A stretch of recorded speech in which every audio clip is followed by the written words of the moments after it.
Je n'aurais jamais pensé écrire un tel message, mais je suis totalement désemparée et j'ai besoin de conseils. Il y a 2 semaines, j'ai reçu un commandement de payer valant saisie immobilière pour ma maison, celle que ma grand-mère m'a laissée à son décès il y a 3 ans. L'avis prétend que j'ai 6 mois de retard sur un prêt professionnel de 450 000 € que j'aurais prétendument contracté il y a 18 mois. Le problème est que je n'ai jamais contracté de prêt sur cette maison et je n'y ai même jamais songé. Laissez-moi vous donner un peu de contexte. Je m'appelle Adrien, j'ai 29 ans et je travaille comme ingénieur logiciel. Quand ma grand-mère Simone est décédée en 2021, elle m'a légué sa maison dans la banlieue de Lyon. C'est une magnifique maison bourgeoise estimée à environ 750 000 € entièrement payée. Elle m'a élevée après le décès de ma mère quand j'avais 7 ans et cette maison représente tout ce pourquoi elle a travaillé. Mon père Jean-Pierre, âgé de 57 ans, était furieux quand il a appris la teneur de l'héritage. Il s'attendait à récupérer la maison lui-même bien qu'il ait à peine rendu visite à grand-mère durant ces dernières années. L'avis de saisie est arrivé par courrier recommandé un mardi après-midi et mes mains tremblaient en le lisant. Selon la Banque nationale, j'avais contracté un prêt professionnel de 450 000 € en mars 2023 en utilisant la maison comme garantie. Le prêt était soi-disant destiné à une entreprise de restauration appelée la Table de Jean-Pierre. Les mensualités de 4 800 € n'avaient jamais été versées et il passait maintenant à la saisie. J'ai immédiatement appelé la banque. La conseillère nommée Jennifer a consulté le dossier et a confirmé que oui, le prêt était à mon nom sécurisé par ma propriété située rue de la République. Elle a affirmé que j'avais personnellement signé tous les documents et fourni un formulaire de procuration autorisant Jean-Pierre Morel, mon père, à gérer les aspects commerciaux pendant que je restais le garant. C'est impossible, lui ai-je dit, car je n'ai jamais rien signé et je n'ai même jamais mis les pieds dans votre banque. Le ton de Jennifer est devenu plus méfiant. Monsieur, j'ai les copies de tous les documents signés juste ici et votre signature figure sur chaque page notariée par Antoine Meunier le 15 mars 2023. Mon esprit s'emballait. Le 15 mars, j'étais à Bordeaux toute la semaine pour une conférence de travail. J'avais les factures, les billets de train, les notes d'hôtel. Il n'y avait aucun moyen pour moi d'être à Lyon pour signer des documents de prêt. J'ai exigé des copies de tout, chaque document, chaque page de signature, absolument tout. Elle a accepté de me les envoyer par courriel sous 24 heures. J'ai passé le reste de la journée dans le flou à appeler mon ami avocat Marc pour obtenir des recommandations. Il m'a donné le nom de maître Valérie Marchand, une avocate spécialisée dans les affaires de fraude immobilière. Le lendemain matin, les documents sont arrivés. J'ai fait défiler page après page et mon estomac se nouait à chaque signature. Elle ressemblait à la mienne, assez pour que je doive regarder à 2 fois, mais je savais que je ne les avais pas signés. Le document de procuration était le plus troublant car il donnait à mon père un large pouvoir pour prendre des décisions financières concernant la maison, exécuter des documents et gérer toute entreprise liée à la propriété. J'ai remarqué autre chose d'étrange. Le notaire Antoine Meunier avait une adresse répertoriée dans le même quartier où vivait mon père. Une recherche rapide sur Internet n'a révélé aucun enregistrement professionnel pour lui en tant que notaire. Une autre recherche a montré un Antoine Meunier qui travaillait au club de golf de mon père comme assistant. Maître Valérie Marchand a accepté de me voir l'après-midi même. C'est une femme vive d'une 50aine d'années avec des cheveux gris acier et un comportement très direct. Elle a examiné les documents pendant que j'étais assis anxieusement dans son bureau. C'est une falsification sophistiquée, a-t-elle finalement déclaré. C'est assez bon pour tromper une inspection superficielle, mais il y a des indices. Regardez comment la pression de la signature est incohérente et ce sceau notarial est suspect. Nous devrons vérifier si Antoine Meunier est seulement un notaire légitime. Puis-je arrêter la saisie, ai-je demandé. Nous allons déposer une injonction d'urgence immédiatement, a-t-elle répondu. Mais Adrien, je veux que tu comprennes quelque chose. Ton père n'a pas seulement falsifié des signatures, il a créé toute une trace écrite. La banque a des dossiers de lui venant présenter la procuration et discutant du plan d'affaires. C'était méthodique. J'avais envie de vomir. Mon propre père avait fait ça.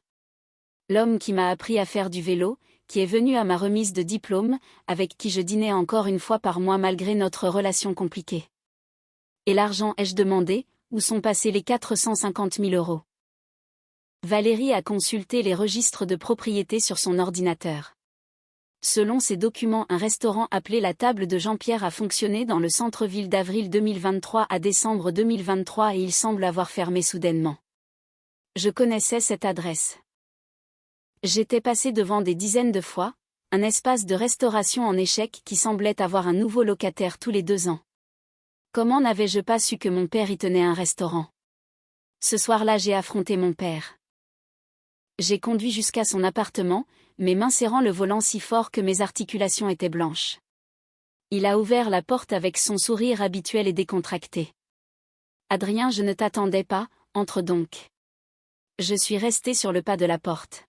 « Nous devons parler du prêt papa, celui que tu as pris en mon nom en utilisant la maison de grand-mère. » Son visage est passé par plusieurs expressions, la surprise, la confusion, puis une sorte d'acceptation résignée. « Tu es au courant. » Au courant, j'ai reçu un avis de saisie. Tu as falsifié ma signature et tu as commis une fraude avec la maison de grand-mère. Il a eu l'audace de paraître offensé. Cette maison aurait dû être la mienne, Simone était ma mère et c'est moi qui me suis occupée d'elle. Tu lui rendais visite 2 fois par an, lui ai-je rétorqué. J'avais une vie, Adrien, une entreprise à gérer et tout le monde ne pouvait pas tout lâcher dès qu'elle appelait. Alors tu as décidé de me voler et de risquer la maison qu'elle voulait que j'aie. Il s'est dirigé vers son bar et s'est versé un verre. Ce n'était pas du vol, c'était un investissement. Le restaurant était censé réussir. J'avais un plan d'affaires solide et un excellent chef et l'emplacement était parfait. Avec quelle expérience, car tu n'as jamais géré de restaurant de ta vie. J'ai été dans la vente pendant 30 ans et je sais comment gérer les gens et créer une expérience. Il a pris une longue gorgée. Cela aurait fonctionné si le chef n'avait pas démissionné, si les fournisseurs n'avaient pas été si peu fiables, si le marketing avait été mieux exécuté. Si, je tremblais de colère. Tu as risqué tout ce pourquoi grand-mère a travaillé sur un fantasme et tu l'as fait en commettant une fraude. Je porte plainte. Son visage s'est durci. Tu enverrais ton propre père en prison et tu volerais la maison de ta propre mère à ton fils. Nous nous sommes dévisagés. Ce n'était pas l'homme qui m'avait élevé ou peut-être que si et je n'avais tout simplement jamais vu ce côté de lui clairement. La maison est déjà en saisie, a-t-il finalement dit. Même si tu te bats, les frais juridiques te ruineront et la banque gagnera car il gagne toujours. Nous verrons bien, ai-je répondu avant de partir sans un mot de plus. Le lendemain, Valérie a déposé une injonction d'urgence pour arrêter la procédure de saisie accompagnée d'une plainte pour fraude. Le tribunal a accordé un sursis temporaire nous donnant le temps de monter notre dossier. C'est là que j'en suis maintenant. Je fais face au combat de ma vie pour sauver la maison de ma grand-mère, l'endroit où j'ai grandi, où vivent tous mes bons souvenirs.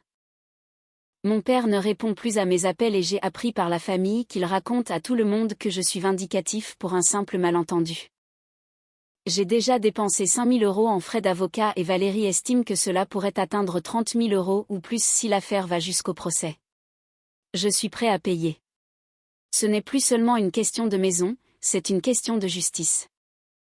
Ma grand-mère a travaillé toute sa vie pour cette maison. Elle a survécu à des périodes difficiles, a élevé 2 enfants seuls après que mon grand-père est mort jeune et a construit un héritage qu'elle voulait spécifiquement que j'aie. Je donnerai des nouvelles au fur et à mesure. Pour l'instant, je rassemble toutes les preuves possibles, billets de train, reçus d'hôtel, courriel de travail prouvant que j'étais à Bordeaux. Valérie a engagé un expert en graphologie et enquête sur le prétendu notaire. Nous récupérons également les dossiers du restaurant en faillite pour montrer où est allé l'argent. À tous ceux qui lisent ceci, vérifiez vos comptes et assurez-vous de savoir quels prêts sont à votre nom. Et malheureusement, ne supposez pas que la famille ne vous trahira pas pour de l'argent. J'ai appris cette leçon à la dure. Mise à jour numéro 1 2 semaines plus tard comme promis.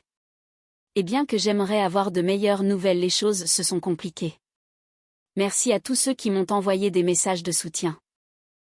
Vos histoires de trahison familiale similaires bien que déchirantes m'ont permis de me sentir moins seule. Tout d'abord, les mises à jour de l'enquête. L'équipe de Valérie a découvert qu'Antoine Meunier, l'homme qui aurait été témoin de mes signatures, avait perdu son habilitation professionnelle en 2019 pour des irrégularités dans une autre affaire. Donc chaque document qu'il a prétendu certifier pour ce prêt était illégal. On pourrait penser que c'est une victoire facile, n'est-ce pas, mais pas tout à fait. La position de la banque est qu'elle a accepté les documents de bonne foi. Ils affirment avoir vérifié le sceau qui était frauduleux mais paraissait authentique et n'avaient aucune raison de douter de la procuration. Leur avocat, un requin nommé Maître Dupont, soutient que bien qu'il soit sympathique à ma situation, l'argent leur est toujours dû. C'est là que ça empire. Vous vous souvenez de mon frère Julien? Il a 31 ans, travaille dans l'immobilier commercial et a toujours été l'enfant chéri de papa. Nous avions une relation correcte, pas proche mais cordiale. Il m'a appelé la semaine dernière disant qu'il voulait me voir pour un café afin de discuter de la situation. J'ai entendu parler du problème avec papa, a-t-il dit en remuant son café, et c'est malheureux. Malheureux comme si papa avait accidentellement cassé un vase. Il a commis une fraude, Julien, et il m'a volé. Je comprends que tu sois en colère, mais Adrien, soyons réalistes. Combattre cela te coûtera tout ce que tu as. J'ai vu ces cas et les banques ne perdent pas. J'ai étudié son visage. Julien a hérité des traits fins de papa et apparemment de sa flexibilité morale. Que suggères-tu, ai-je demandé. Je pourrais aider. La maison va aux enchères et je l'achète via ma société immobilière avec une décote. Tu en retires un peu d'argent, ce qui est mieux que rien. Je te la reloue à un prix inférieur au marché jusqu'à ce que tu sois prêt à passer à autre chose. Tu veux acheter la maison de grand-mère lors d'une vente aux enchères. Je veux t'aider à sauver quelque chose de cette situation en profitant de la fraude de papa. Il s'est adossé à sa chaise. Je t'offre une bouée de sauvetage. La maison vaut 750 000 €. Aux enchères, elle partira peut-être pour 500 000. Je m'assurerai que tu reçoives 100 000 € en espèces pour repartir à zéro en plus de l'arrangement locatif. Sors d'ici, Julien. Sois raisonnable, Adrien. Sors d'ici. Il est parti, mais pas avant de faire glisser une carte de visite sur la table en me disant de l'appeler quand je serai prêt à affronter la réalité. Cette nuit-là, je ne pouvais pas m'empêcher de penser à leur plan. Ce n'était pas seulement mon père agissant seul. Ils travaillaient ensemble. Papa détruit mon crédit et force une saisie, puis Julien arrive pour acheter la propriété à bas prix. Il pensait probablement que je serais si reconnaissant de l'aide de Julien que je ne verrais pas l'arnaque. Valérie était furieuse quand je lui ai raconté cela. Cela établit une conspiration, a-t-elle dit. Si nous pouvons prouver qu'ils ont planifié cela ensemble, c'est une fraude criminelle et pas seulement civile. Nous avons creusé dans leur communication. Valérie a obtenu les relevés téléphoniques et a trouvé des dizaines d'appels entre papa et Julien dans les mois précédant la souscription du prêt. Elle a également découvert que la société de Julien avait été formée juste 2 semaines avant que papa n'ouvre le restaurant. La preuve accablante est venue d'une source inattendue. Ma cousine Sarah, qui travaille au club de golf où Antoine Meunier était employé, l'a entendu se vanter au bar de gagner de l'argent facile en aidant des membres avec de la paperasse. Elle l'a enregistré sur son téléphone, avouant qu'il avait certifié des documents sans vérifier l'identité pour une commission de 5 000 €. Nous avons apporté cela à la police. Falsification, fraude, conspiration. Soudain, ce n'était plus seulement une affaire civile. La capitaine Sophie Lefebvre a été chargée de l'affaire. Elle est minutieuse et semble sincèrement révoltée par ce qui s'est passé. Les affaires de fraude familiale sont les pires, m'a-t-elle dit, car la violation de la confiance rend tout plus difficile. Ils ont d'abord arrêté Antoine Meunier. Face à une peine de prison sérieuse, il a craqué immédiatement. Il a avoué que mon père l'avait payé pour certifier faussement les documents. Il a dit que mon père était venu vers lui avec tout déjà signé. Il a également révélé quelque chose de choquant. Ce n'était pas la première fois qu'il faisait un tel travail pour mon père, bien qu'il prétende ne pas connaître les détails.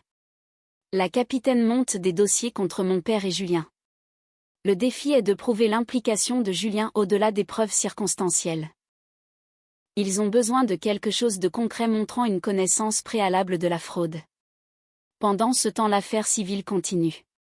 La banque, réalisant que son processus de vérification a échoué spectaculairement, est devenue légèrement plus flexible. Ils sont maintenant prêts à discuter d'un accord, bien que leur offre initiale ait été insultante. Ils effaceraient la dette si je leur payais 200 000 € et renonçaient à tout droit de les poursuivre pour leur négligence. Valérie a ri en entendant cela. Ils ont peur car ils savent qu'ils ont fait une erreur. Nous avons contre-attaqué en demandant l'annulation de la dette, le paiement de nos frais juridiques et 50 000 € de dommages et intérêts pour le préjudice causé à mon crédit. Pendant qu'elle négocie, je gère le contre-coup émotionnel. Je n'ai pas parlé à mon père depuis notre confrontation. Julien a appelé plusieurs fois laissant des messages alternant entre le frère inquiet et l'homme d'affaires agressif. Ma belle-mère Isabelle m'a appelé en pleurant me suppliant de ne pas porter plainte. Il a fait une erreur, a-t-elle sangloté, mais c'est ton père.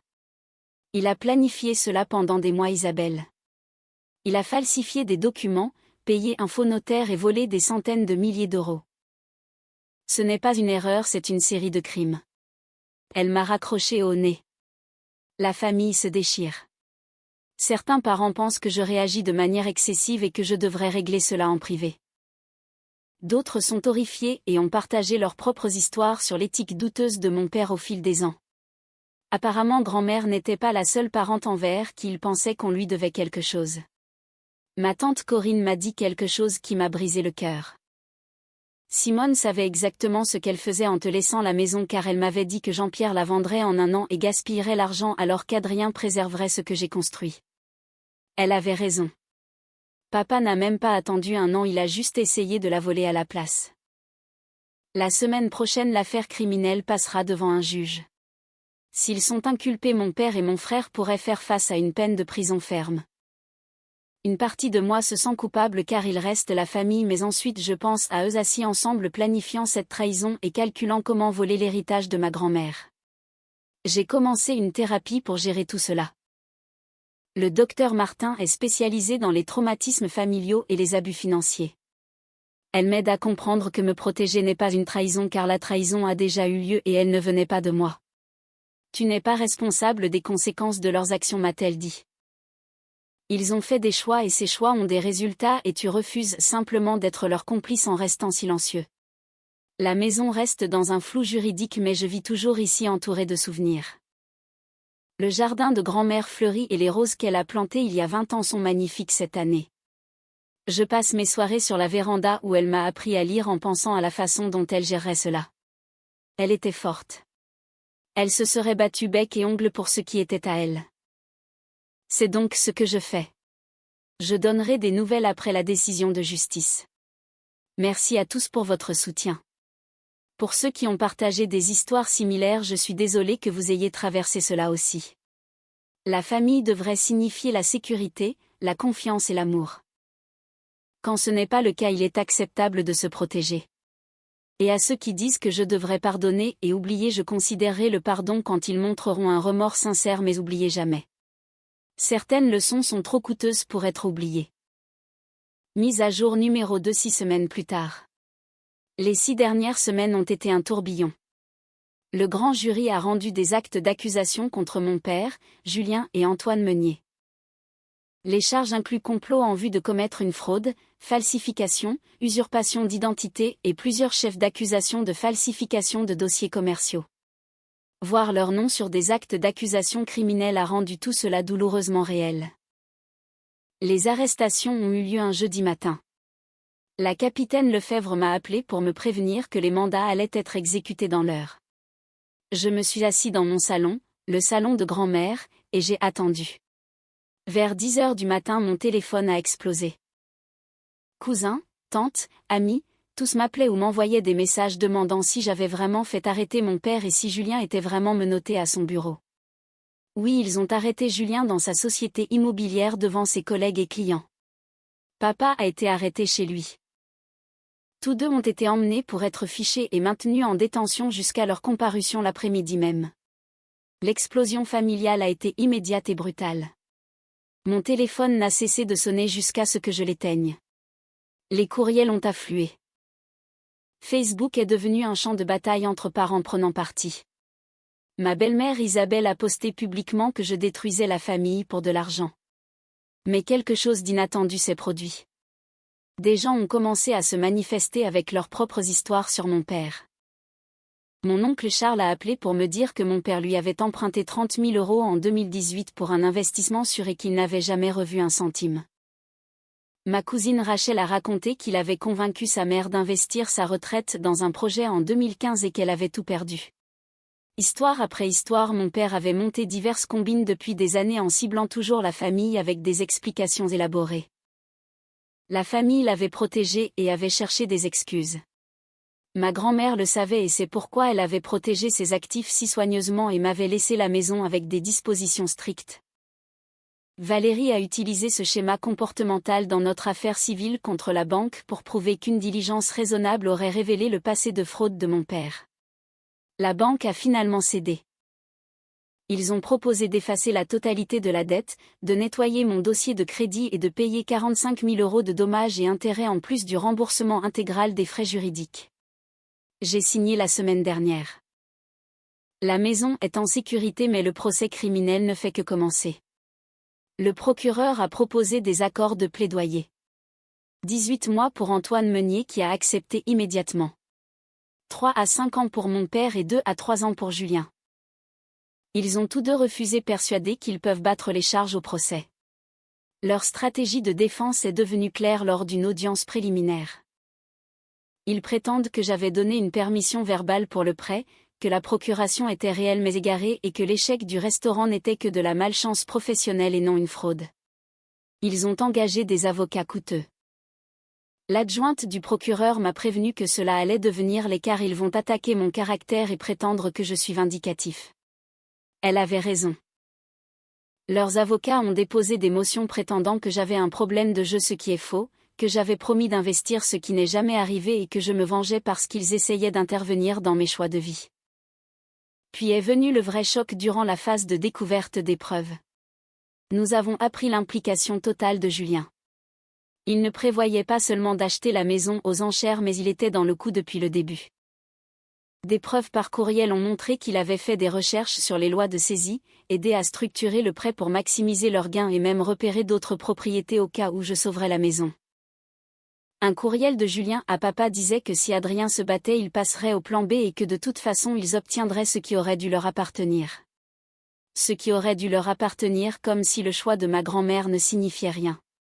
Le procès est prévu pour septembre. En attendant, je reconstruis ma vie. J'ai changé toutes mes serrures, installé des caméras de sécurité et obtenu une ordonnance de protection après que Julien a été surpris passant lentement devant la maison plusieurs fois. J'ai aussi parcouru les affaires de grand-mère plus attentivement et j'ai trouvé une lettre qu'elle avait écrite mais jamais envoyée, datée d'1 an avant sa mort. Mon cher Adrien, si tu lis ceci, je suis parti et tu as probablement affaire à la réaction de ton père face à mon testament. Je sais qu'il sera en colère car il a toujours espéré tout hériter malgré le fait qu'il ait été à peine un fils pour moi ces dernières années. Je te laisse la maison parce que tu l'as aimé comme moi et tu vois son histoire et sa valeur au-delà de l'argent. Ton père ne verrait que des signes de richesse et Julien lui ressemble trop. Sois fort car ils essaieront peut-être de te la prendre mais ne les laisse pas faire car cette maison est mon héritage pour le petit-fils qui m'a apporté de la joie. Batte-toi pour ce qui est à toi et je te regarderai avec tout mon amour. Elle savait. Elle savait qu'il tenterait quelque chose. J'ai aussi découvert que grand-mère avait documenté les choses dans un carnet rempli de dates et de détails, notant que mon père avait demandé 50 000 € aujourd'hui, prétendant que c'était pour des factures médicales d'urgence, pour découvrir plus tard qu'il avait acheté un bateau. Entrée après entrée de mensonges et de manipulations. J'ai tout donné au procureur qui a souri en disant que ma grand-mère construisait une affaire depuis l'au-delà. Le carnet est devenu une preuve clé. Le coût personnel a été énorme. J'ai perdu des relations avec des parents qui pensent que je suis allée trop loin. Ma belle-mère a demandé le divorce après avoir appris les autres combines. Ma thérapeute m'a aidé à traiter le deuil car je ne pleure pas seulement le crime mais le père que je pensais avoir et le frère que je voulais. Elle a raison. Le plus dur n'est pas la fraude mais d'accepter que l'homme que j'aimais n'a peut-être jamais existé. Mais j'ai aussi trouvé une force que je ne connaissais pas, la force de grand-mère. La maison est maintenant plus que sûre, elle est fortifiée. J'ai terminé l'entretien attendu depuis longtemps et j'ai commencé à restaurer son jardin. Ce printemps, je planterai de nouvelles roses à côté des siennes. J'ai aussi lancé un groupe de soutien pour les victimes de fraude familiale. Nous sommes plus nombreux qu'on ne le pense. Le groupe m'a appris que je ne suis pas seule. Chaque histoire est différente mais identique. La confiance exploitée et l'amour utilisé comme une arme. Alors que j'écris ceci, je suis assis sur la véranda. Le procès criminel commence dans 2 mois. Je devrais témoigner et les affronter au tribunal. Je n'ai plus peur. Ils ont fait leur choix et maintenant viennent les conséquences. Je donnerai des nouvelles après le procès. Merci à tous ceux qui ont suivi cette histoire.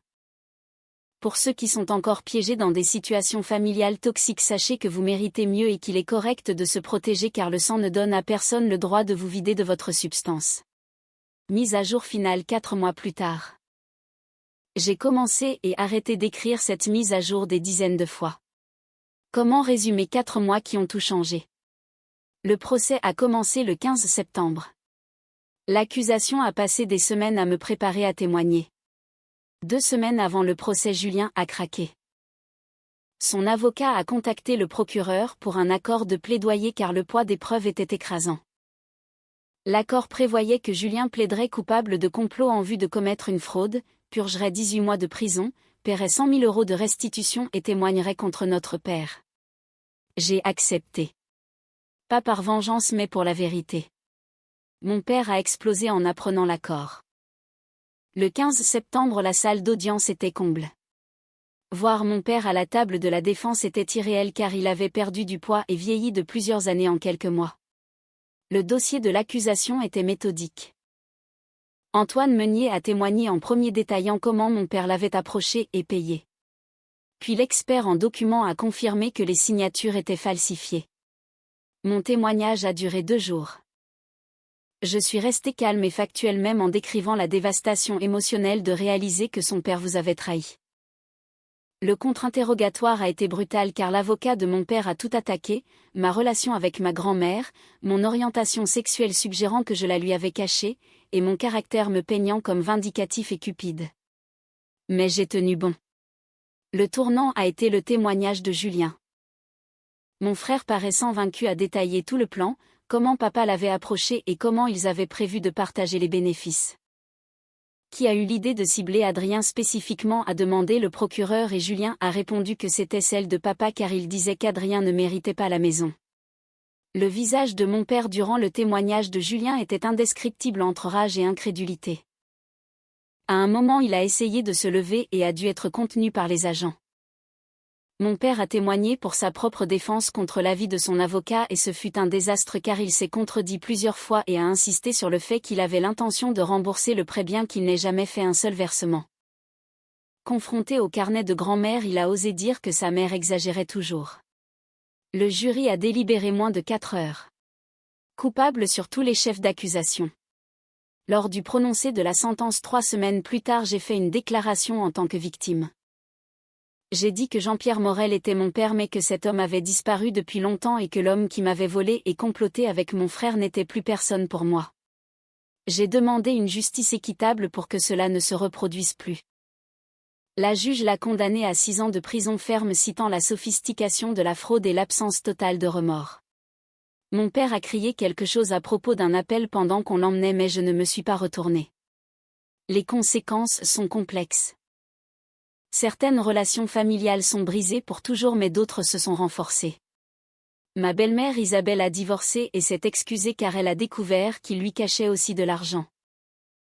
Julien a purgé une partie de sa peine avant d'être placé sous surveillance électronique et il m'a écrit une lettre prenant toute la responsabilité. Je n'ai pas encore répondu. La maison est maintenant légalement et irréversiblement mienne. J'accueille des dîners pour les cousins qui m'ont soutenu et nous construisons de nouvelles traditions. Je vis toujours dans la maison de grand-mère et elle ne me semble pas souillée car je me suis battue pour elle. L'argent de l'accord avec la banque a été placé dans un fonds d'aide juridique pour les victimes de fraude familiale. Je ne voulais pas un centime de ce gâchis. Ce que je voulais c'était la justice et la préservation de son héritage et j'ai obtenu les deux. Merci à tous d'avoir suivi cette histoire. Vos encouragements ont compté. À ceux qui disent que je regretterais d'avoir poursuivi ma famille, vous avez tort car je regrette seulement que cela ait été nécessaire. Le sang ne donne aucun droit de trahir. Je suis maintenant serein car j'ai préservé ce qu'elle a bâti, pas seulement les murs mais les valeurs d'honnêteté et de courage. Cette histoire met en lumière une réalité souvent occultée derrière les portes closes des familles bourgeoises ou ordinaires, à savoir la spoliation d'héritage et l'abus de confiance par ceux qui sont censés nous protéger. En France, le droit successoral est très protecteur avec la réserve héréditaire, mais comme on le voit ici, la fraude documentaire et la manipulation de procuration peuvent contourner les garde-fous légaux si l'on ne reste pas vigilant. La trahison de ce père est d'autant plus révoltante qu'elle s'appuie sur une jalousie matérielle envers son propre fils et sur le mépris des dernières volontés d'une mère. Il est fascinant de voir comment le courage d'un seul individu peut libérer la parole d'une famille entière, car souvent les agissements de tels manipulateurs sont connus de tous mais passés sous silence pour préserver un semblant de paix familiale. Le dénouement judiciaire montre que même face à des institutions bancaires puissantes ou des liens du sang, la vérité finit par triompher grâce à une documentation rigoureuse et une détermination sans faille. Que pensez-vous de la décision d'Adrien de ne pas pardonner à son père et d'aller jusqu'au bout du procès criminel ?